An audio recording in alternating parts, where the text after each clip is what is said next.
वीना, वर्षा, सुधा, काजल और मधु आशा रानी की 5 बहुएं 5 बेटों के साथ मिलकर बिलासपुर में एक ढाबा चलाती थी, जिसका नाम था अपना ढाबा।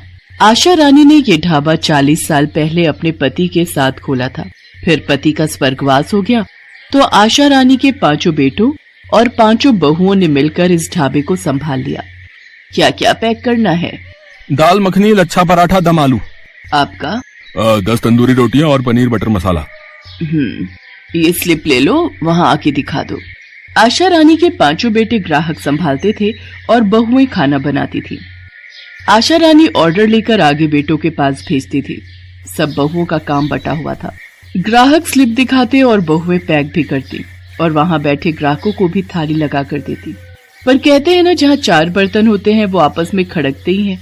ऐसा ही कुछ आजकल आशा रानी की बहुओं के बीच हो रहा था। एक दिन, अरे ये तंदूरी रोटी तो कच्ची है भैया।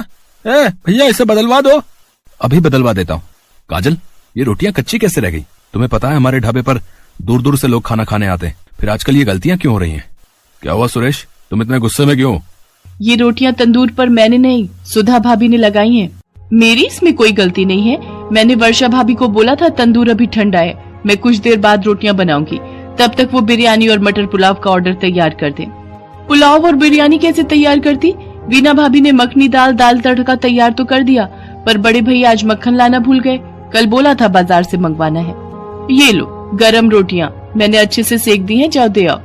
अब तो ऐसे ही रोजाना किसी न किसी बात पर बहस होने लगी थी। अपनी गलती कोई मानता नहीं था, इसलिए बात खराब होने लगी।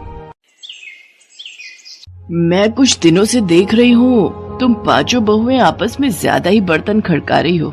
मैं कह देती हूँ, 40 साल से इस ढाबे को चला रही हूँ। अगर तुम्हारे झगड़ों के कारण ढाबे के काम पर आंच आई तो मुझसे बुरा कोई नहीं होगा। तो आप हमें हिस्सा देकर अलग कर दो ना, हम अपना अलग अलग ढाबा खोल लेंगे। हाँ, ये ठीक रहेगा। हम एक साथ इस ढाबे को चलाकर अपने लिए कुछ नहीं जोड़ पा रहे हैं, आगे बच्चों का भविष्य भी तो देखना है। अच्छा, तुम्हें अलग अलग ढाबा खोलना है, ठीक है तो हो जाओ अलग। आशा रानी अपनी 5 बहुओं को अलग कर देती है। 5 बहुएं उस एक ढाबे में 5 दीवार बना लेती हैं और अपना ढाबा 5 ढाबों में बदल जाता है। पहले सब मिलकर काम करते थे तो काम आसानी से हो जाता था। अब काम बढ़ गया क्योंकि बहुएं अकेली पड़ गईं। सुनो जी, आज तो मैं बहुत थक गई। ढाबे पर इतनी सारी रोटियां और तरह तरह की सब्जी बनाकर दिमाग खराब हो गया। सब्जी बनाने का काम मधु और सुधा के जिम्मे था।